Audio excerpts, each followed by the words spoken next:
Welcome to Start to Finish Motherhood, a podcast for those thinking or already single mothers by choice, just looking for practical advice for navigating life's relationships. When you decide to have children on your own, it doesn't mean that you're completely alone. I'm Aisha Jenkins, and I'm partnering with you every step of your journey. Welcome back, Clinton. We are going to pick up our conversation where we left off. So, what did you think when I told you I was a single mother by choice? Did you think I hated men? Hilarious. The first time I heard you say it, I was just thinking about oh, what does it mean to choose? It really had me on this philosophical journey of what it means to choose. And then you explained that it's just this very specific thing. I had no preconceived notions about what that might mean as to your choice. That hadn't even occurred to me, honestly. It hadn't even occurred to me that because a person would choose to be a parent, whether or not anybody else was involved, that they would therefore not want anybody else involved, hate other people who could possibly be like that. That it just never occurred to me. My mind boggles every single time you talk about those kinds of experiences. Yeah, it's crazy. Like, to set the record straight, when a woman decides to become a mom, either by adoption or using a sperm bank, it is 100% about the woman and where she is in her life and her desire to parent a child. You know, people bring in all of their emotions and it's just like, but it isn't about you. So I think if one lesson society could learn is decenter yourself. My story. Okay, I know you say that you rarely leave your house, but if someone is looking for positive male role models, let's say a single mother by choice, where should they be looking? Inquiring minds want to know. Where should they be looking? Where would I go? I'm, at the museums that are focused on the topics that you want your kids to be interested in. I don't know, at work, working in. People for sure have found me and said, hey, son's into X, Y, and Z. I think you'll be a good mentor for him. I've absolutely had that experience. But yeah, I would think in serious spaces. But if that's the thing you're actually doing, looking for that. But I think you should find them in the spaces that you are in, honestly, because these will more likely be people who you feel comfortable with, who share some similar ideals as you, to have been in those same shared spaces, but who may just happen to be men. I don't know. Yeah, I don't think there's necessarily a place to look for them, but if I had to look, I would. If I had to look for, let's say, women to be great mentors to a son, back in the day, I guess I would have looked at work where I was. I would have for sure looked at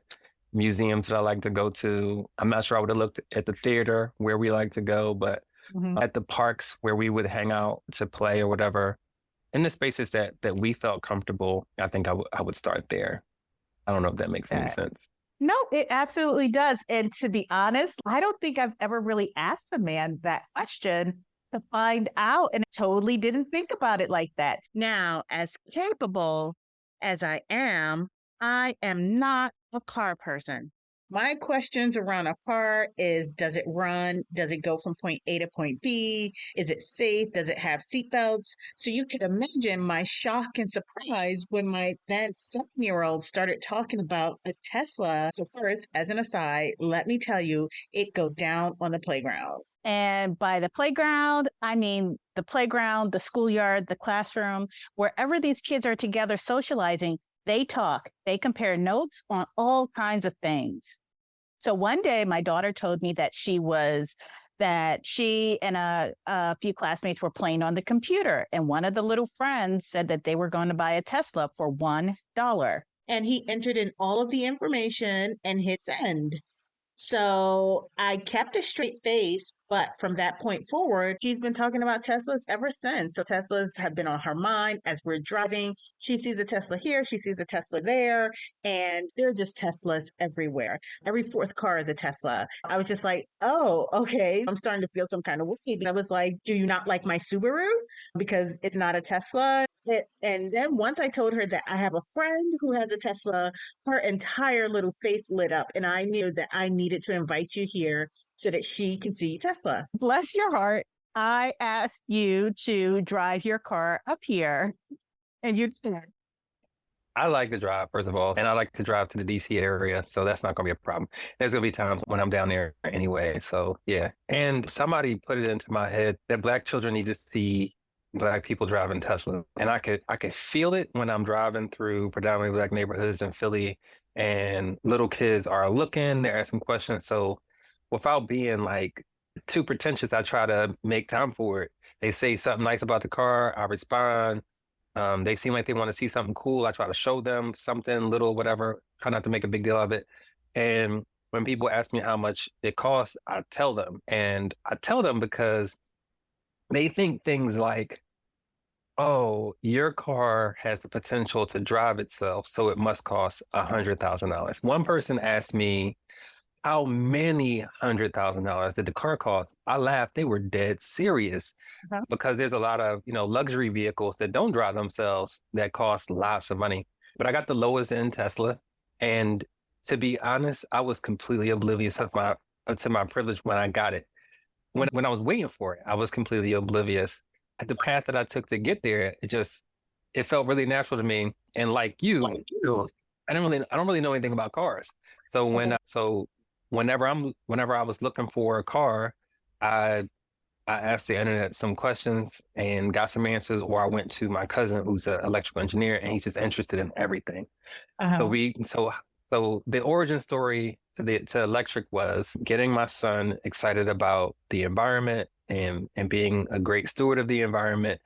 And while a lot of that just missed him when he went to the Franklin Institute for camp for several years, they got to land with him. And so the environment was like really important to him. So he asked me a few times, hey, Dad, if you buy a car, would you buy a hybrid or an electric, to help the environment? And I said yes. Now, I was saying yes when I had decided to myself I was never going to own a car because I thought that a car is like this barrier to financial well-being because people got to buy a new car all the time. It's a whole hustle. And then something happened with my mom. And she got lost on the way home because she was having a diabetic episode where she got confused. And when she finally found her way home, she told us she was scared. And I was thinking, man, I could have rode around the neighborhood when we noticed that she wasn't here. And then she had a situation where we needed to wait for an ambulance for a hospital to take her to a hospital that's two minutes away, literally 2 minutes away. And we just had to wait. So I was like, okay, I got to get a car. And I was going to get some kind of Pontiac because I don't know anything about cars, but I liked the way Pontiacs drove. And the commercial said something about them too.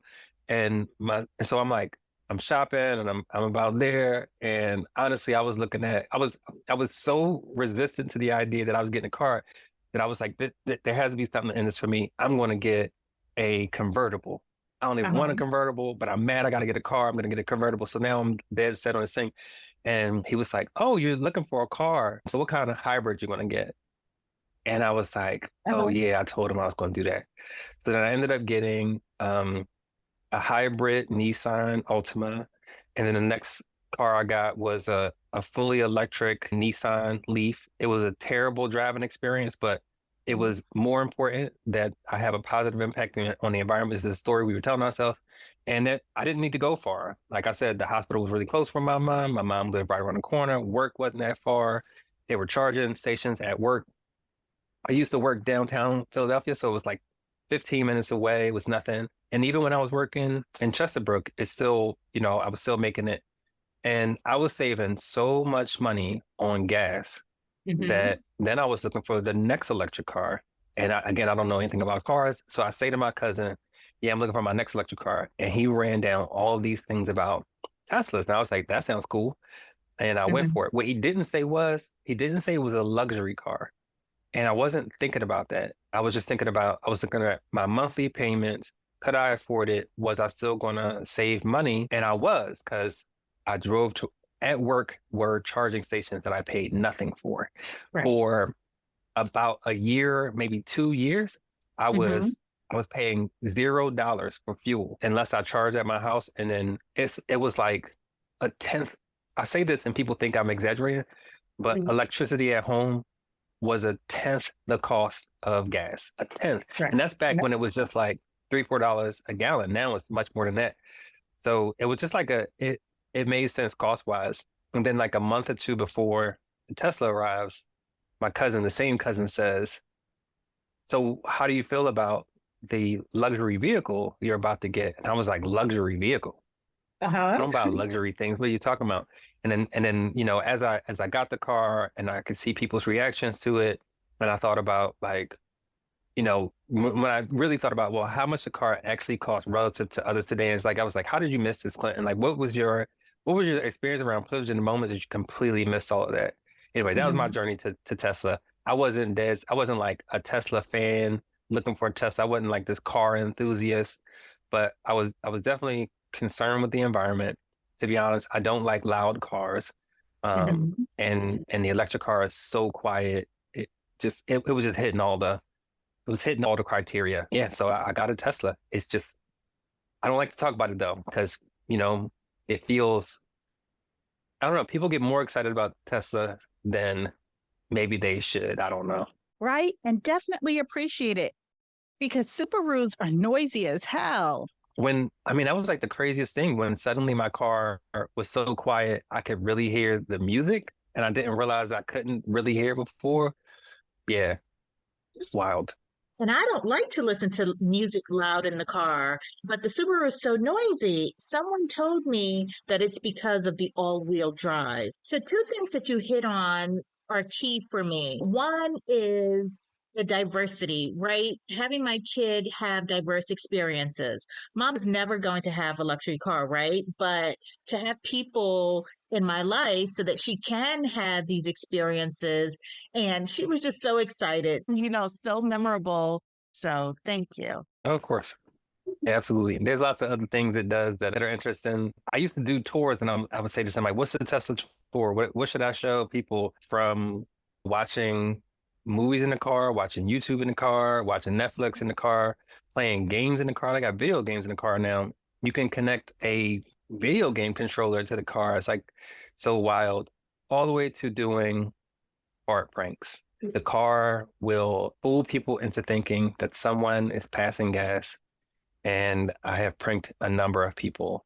You know what it sounds like? This might be dating us, but I think it reminds me of Kit and Knight Rider, right?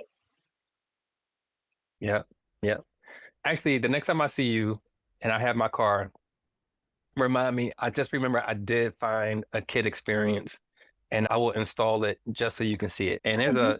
there's a whole show that the car can do with music and lights, and Uh-huh. I would love to do that for your kids too. Yes, and then you have to make the car quiet. They're going to love it. And then, secondly, how we manage to bring environmental awareness into our lives. It's kind of like, the cornerstone and one of the founding principles of why I decided to put in a garden for my kids so that they understand that they're one with the environment, they're part of an ecosystem that is their in-home community. We go out in the garden, they tend to the garden, just they have a concept of where their food comes from. So the one thing my daughter was like, we needed to have in our garden Was milkweed. because the monarch butterflies are becoming extinct and we wanted to create spaces where the monarch butterflies can thrive, and it has been such a learning opportunity for her. We saw salamanders. We've got a whole Disney forest in our backyard, bird watching, bees, and understanding that whole concept. Like when we use insect repellents, we're cognizant of what types of insect repellents we use because we have things in our garden that need certain insects and that need the bees. And so it's a whole different way of thinking that I'm so lucky to be able to be a part of and that my kids actually like it. So, Clinton, last but not least, what is North Star? Where can we find out more about North Star? So the first thing I wanted to say is there's a challenge that exists that has called us into existing, and it's that geography and geospatial capabilities shape many public and private policies and many practices, and many people aren't even aware of that. Leaders and policymakers use geographic data and geospatial intelligence for things like pandemic response, federal infrastructure plans, figuring out where to invest in education locally, You use these tools in your ride sharing apps like Uber, and when you order something from Amazon, this stuff is used extensively. So we're talking an area of tech that is in high demand and is fun and exciting. And it's also an area of science that informs policy and impacts communities. But unfortunately, very often, these policies and these practices that are informed by GIS often lead to racial disparities, or they sustain racial disparities. And on top of that, many of the people who are involved in that work, well, they either don't look like us, or for those who do, they're not always invited to the tables that really matter. North Star exists to try to create what I talk about sometimes as a geo-STEM community that centers on intersectional racial justice, meaning a community of all the fields of science, technology, engineering, and math that relate to geography. So there's geospatial, there's GIS, there's marine science, marine microbiology, ecology, archaeology. We want to make sure that when folks are doing their mapping work, doing their analysis, that they are considering people as a primary stakeholder and ensuring that the results of their work will lead to more racial justice. And we also want to make sure that the people who do that practice better reflect the Black African diaspora, but also other underrepresented groups as well. So we do that work by trying to bring together practitioners in GeoSTEM, focus on improving practices in GeoSTEM, and creating spaces where people from all backgrounds can find a sense of belonging. Some of the main ways that we do that is literally to engage people around events. We have a Black History Month event series coming up, and as with every year, we look to the Black History Month theme for the year as for inspiration, and this year it's Black resistance. So we've expanded that concept to think about ideas of resilience, resistance, and empowerment in Black communities across many different topics like climate and environment, food systems and food security. So thinking about the importance of growing locally and a small scale farming, health equity, community engagement, and really positive practices for justice, equity, and belonging across GeoSTEM. So we're going to open up our conversation for the year around those topics during this month in February. And later in the year, we'll have a big gathering of folks from across the globe, both virtual and in person in the DC area that we call Homecoming. And again, with that theme, actually, Aisha had this great idea of talking about it as Homecoming R&R.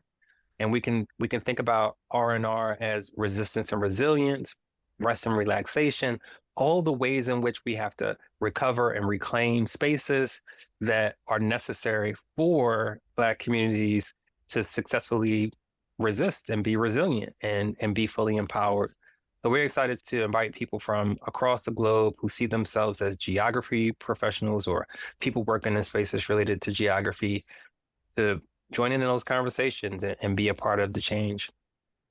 And thank you for that. You know, being a member of North Star, it took me kicking and screaming, but when we put it together, it just resonated with me so much. And I'm so proud. I'm so inspired by what we do at North Star, even as I help to create some of the things. I'm excited about the Black History Month programming. I'm excited to participate and help to coordinate the homecoming.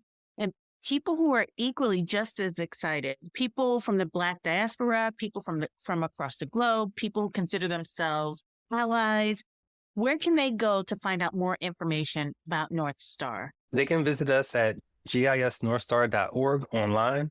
They can also find us on Facebook, Twitter, Instagram, and LinkedIn, also using GIS North Star. And we'll be engaging folks in a robust conversation, again, about those topics of resilience, resistance, and empowerment in Black communities all year long. So, go to the website, check us out. Consider joining our Melanated and Mapping community, where we create safer spaces for folks to discuss these important issues and just disconnect from toxic spaces and find strength and solidarity together. And if you are interested in sponsoring an organization or an event that's focused on issues like climate and environment, health equity, food systems, workplace and economic justice, decolonization, then consider being a partner with North Star. And again, you can find out how to do that at our website, gisnorthstar.org. Thank you so much for coming to talk to me today. And truly, truly, truly, thank you for supporting me and my family on my single mother by choice journey. Thanks for having me. Take care.